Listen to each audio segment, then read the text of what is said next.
The FBI says it has new information about one of the United States' biggest mysteries. The Bureau says it has found 2,400 new records related to the assassination of President John F. Kennedy.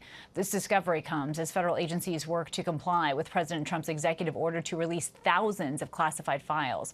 The documents are now making their way to the National Archives for the declassification process. So for more, I want to bring in Dr. Fredrik Logevall. He's a professor of international affairs at the John F. Kennedy School of Government and professor of history at Harvard University. He's also writing a multi-volume biography of JFK. So, wow, I'm sure you can't wait to see these documents. I mean, it's hard to understate how significant this is here. I guess my question to you is what are you really hoping to learn?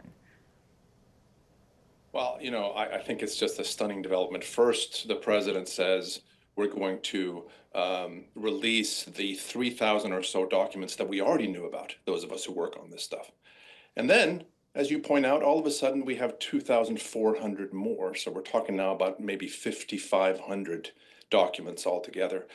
I think it's unlikely that we're going to get the so-called smoking gun in these documents. Although I tell my students, let's be, prepared to be surprised. But we will learn, I think, possibly, valuable information, for example, about Lee Harvey Oswald's whereabouts in the 2 months or so prior to Dallas, and notably in Mexico City. What was he doing there? Who did he meet with? We know some of that. There could be more in these documents about Oswald. And so it sounds to me like you're really honing in on all of the details you could learn that led up to this day that will really help you paint a picture and better understand it. Yeah, I think that's right. I think it's less likely to me that we will see information perhaps about the 22nd of November itself, much less that we will see something earth-shattering in terms of who was responsible. Did Oswald have an accomplice perhaps or more? It's more, as you suggest, it seems to me, about maybe what the CIA knew and also other intelligence agencies knew in the lead up to Dallas. Did they lose the thread? Did they cooperate fully? If they lost the thread in some respect, you could see why they would be embarrassed and why this might contribute to the fact that for 6+ decades now, we still haven't learned maybe as much as we might.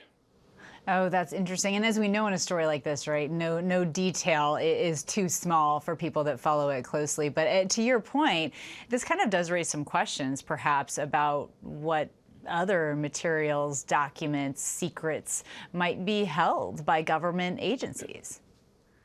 Well, it's a good point. I mean, why did it take 62 years for the FBI to find this new tranche of documents? Hey, all of a sudden, 2,400 documents.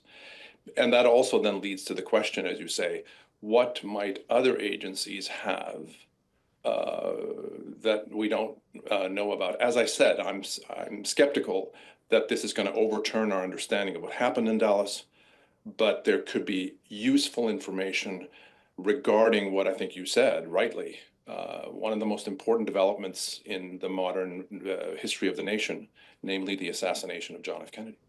Wow. Well, I hope that you'll come back on and talk to us once we can read through these documents, because I am really anxious to hear your insight. Dr. Logevall, thank you for joining us. Oh, it's my pleasure. Thanks for having me.